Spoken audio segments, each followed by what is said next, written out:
Morning বন্ধুরা, চৈতি সিজনে সবাইকে ওয়েলকাম। আপনারা সবাই কেমন আছেন? আশা করি সবাই খুব ভালো আছেন। আর আমার অবস্থা দেখুন, আজকে সকাল থেকে এত গরম লাগছে, মানে সকালবেলা ঘুম থেকে উঠে থেকে এত গরম লাগছে, মানে মনে হচ্ছে না যে কোনো কাজ করি। তো মানে মনে হচ্ছে চুপচাপ ফ্যানের তলায় শুধু বসেই থাকি কিংবা শুয়ে থাকি এই, কিন্তু কাজ তো করতেই হবে, রান্নাবান্না তো সবই করতে হবে। তো আমি ভাবলাম যে না, এবার ভিডিওটা শুরু করা দরকার। তো যাই হোক, ভিডিওটা শুরু করে দিলাম, মানে সবাইকে গরম গরম ওয়েলকাম জানাচ্ছি। তো ভিডিওটা দেখতে থাকুন। আর এই যে আজকে বানাবো, এই দেখুন এই যে ছানাটা, এটা আমি কালকে রাত্রেবেলা করে রেখেছি। এটা দিয়ে ছানার ডালনা বানাবো বা কোপ্তাকারি যাই বলা যায়। অল্প একটুই ছানা, তো আমাদের দুজন বা আমাদের এই আড়াই জনের জন্য এইটুকুতেই যথেষ্ট, এক বেলার মতন হয়ে যাবে। তো এটা কীভাবে বানাবো সেটা আপনাদের দিকে লাউ শাকটা ধুয়ে রেখেছি, এটা কাটাই ছিল। তো লাউ শাকটা আজকে পোস্ত দিয়ে করবো। এই গরমে পোস্ত তো পেট ঠান্ডা রাখে, তো পোস্তটা দিয়ে করব। আর পোস্তটা বাটতে হবে, মানে পোস্ত বাটার কথা ভাবলে আমার ভয় লাগছে, শিলে বাটতে হবে এই গরমে। আর আজকের লাউ শাকটা একটু অন্যভাবে করবো ভাবছি। তো প্রথমেই দেখুন কড়াইতে ওই কেটে ধুয়ে রাখা লাউ শাকটা দিয়ে দিলাম, আর এরপরেই একই সাথে কেটে রাখা আলুটাও আমি দিয়ে দেব। আজকে ভাবছি লাউ শাক আর আলুটা আগে থেকে একটু ভাপিয়ে নিয়ে তারপরে ফোড়ন দেব। তো আলুটাও দিয়ে দিলাম, আর এরপরে দিয়ে দেবো এর মধ্যে একটু জল। আর এই যে আমি পোস্তটাও বেটে নিয়েছি, তো সমস্ত শাক আর আলুটা দিয়ে দেবার পর একটু লবণ দিয়ে এর মধ্যে আমি একটু জল দিয়ে দেব। জল দিয়ে ঢাকা দিয়ে দেব, তাহলে লাউ শাক আর আলুটা সেদ্ধ হয়ে যাবে আর রান্নাটাও তাড়াতাড়ি হবে।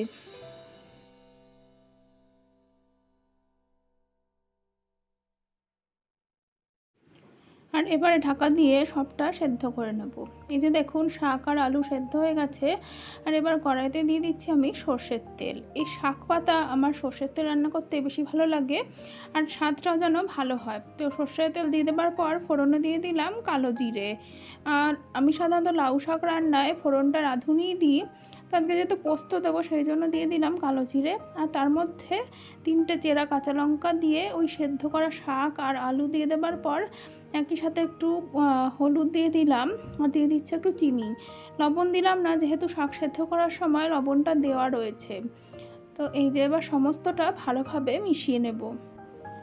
এইভাবে এই লাউ শাকটা রান্না করার সময় আমি দেখলাম যে সময়টাও কম লাগলো, আর বারবার ওই নাড়াচাড়াও করতে হলো না।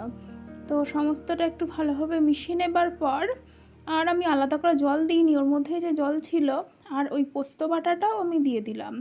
এই লাউ শাক পোস্ত বাটা দিয়ে খেতে কিন্তু খুবই ভালো লাগে। আপনারা যারা যারা এখনও খাননি অবশ্যই একবার রান্না করে দেখবেন, খুবই ভালো লাগে খেতে। তো সমস্তটা ভালোভাবে মিশিয়ে নিচ্ছি। আর এরপরে আর বিশেষ কিছুই করার নেই, এই সমস্তটা শুকনো শুকনো হয়ে এলে নামিয়ে নেব। এই যে লাউ শাক পোস্ত একদমই রেডি। তো আর এই যে কিছুটা রান্না খবরটা রেখে এসে আমি আবার নিয়ে বসে বললাম, এই যে মুড়ি নিয়ে নিয়েছি।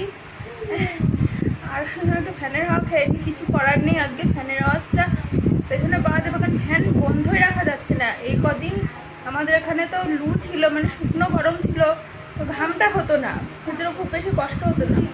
কিন্তু আজকে এত ঘাম হচ্ছে, যে কারণে খুব কষ্ট হচ্ছে আজকে। তো চলুন খেয়ে নিই, পরে দেখাচ্ছি কি রান্না করছি। এটা কি খেলা করছো?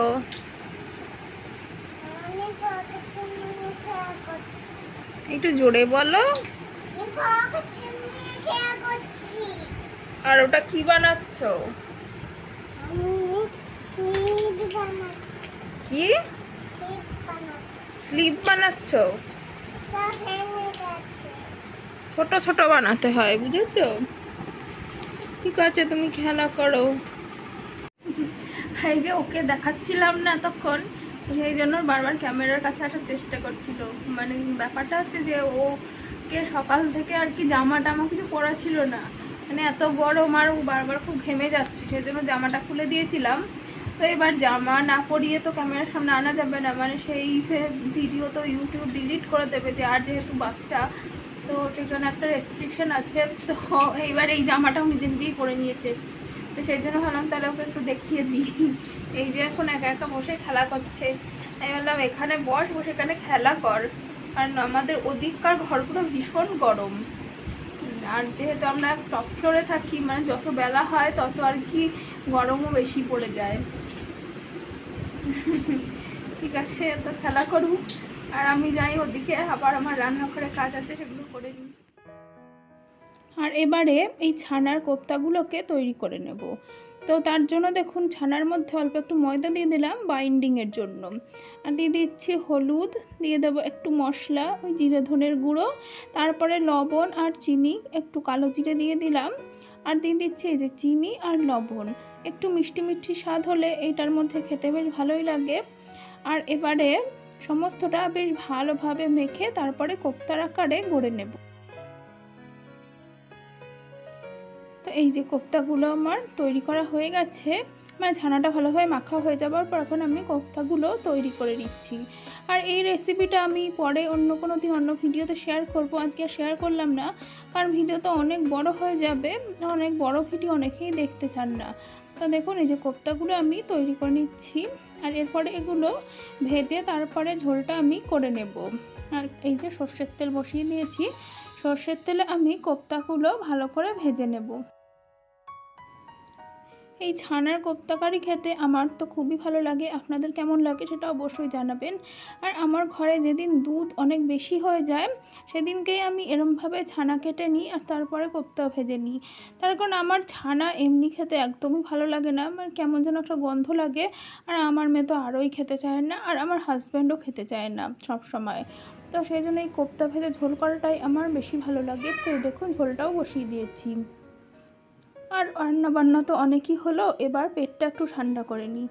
তার জন্য এখন আমি আঙুরের জুস বানাবো। তো এই আঙুরগুলোকে আমি প্রথমে মিক্সিং জারে নিয়ে নিচ্ছি, আর এরপরে এর মধ্যে আমি দিয়ে দেবো পরিমাণ মতন চিনি। তবে আঙুরটা যেহেতু মিষ্টি, বেশি চিনির দরকার নেই, তো একটুখানি চিনি দিলে খেতে বেশ ভালোই লাগে। তো চিনিটা দিয়ে দিলাম, আর এরপরে এর মধ্যে আমি একটু বিট লবণ দিয়ে দেবো। এই বিট লবণের পরিবর্তে আপনারা এখানে একটু চাট মশলাও দিতে পারেন, চাট মশলার একটা বেশ টক মিষ্টি স্বাদ রয়েছে, সেটাও বেশ ভালো লাগে। আর এবারে দিয়ে দিলাম আমি একটা লেবুর অর্ধেকটা কেটে লেবুর রসটা দিয়ে দেওয়াতে স্বাদ গন্ধ দুটোই দারুণ আসে।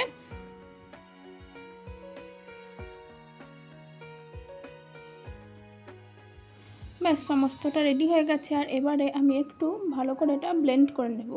এই যে দেখুন সমস্তটা খুব ভালোভাবে আমার ব্লেন্ড করা হয়ে গেছে। এবার এই বড় ছাঁকনিটা দিয়ে ছেঁকে নেব, কারণ যেই খাড়াটুকু রয়েছে সেটুকু মুখে পড়লে ভালো লাগবে না খেতে। আর ওই মিক্সিং জারটা ধুয়ে আমি অল্প একটু জল দিয়ে দিলাম, আর এটা আমি একদমই ঠান্ডা জল ইউজ করছি। এই ঠান্ডা জলটা দিলে পরে খেতে আরও বেশি ভালো লাগে। তো এবার সমস্তটা ভালোভাবে ছেঁকে নিচ্ছি।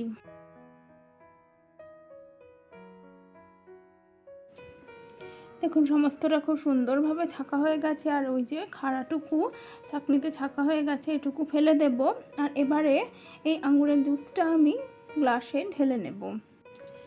গরমের দিনে বাড়িতে হঠাৎ কোনো অতিথি এলে ঘরে যদি আঙুর থাকে তাহলে এরকমভাবে জুস বানিয়ে দিতে পারেন, দারুণ লাগবে খেতে।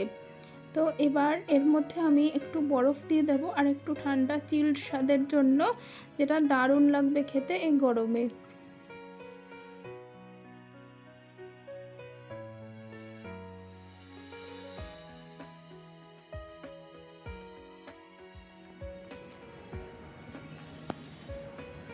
দারুণ হয়েছে তো এই আঙুরের জুসটা, আপনারা অবশ্যই এটা একবার বাড়িতে ট্রাই করবেন। মানে আমি আগে একদিন করেছিলাম, তো সেদিন খেয়ে আমার ভীষণ ভালো লেগেছিল, তো সেজন্য ভাবলাম যে আজকেও একবার করে দেখি।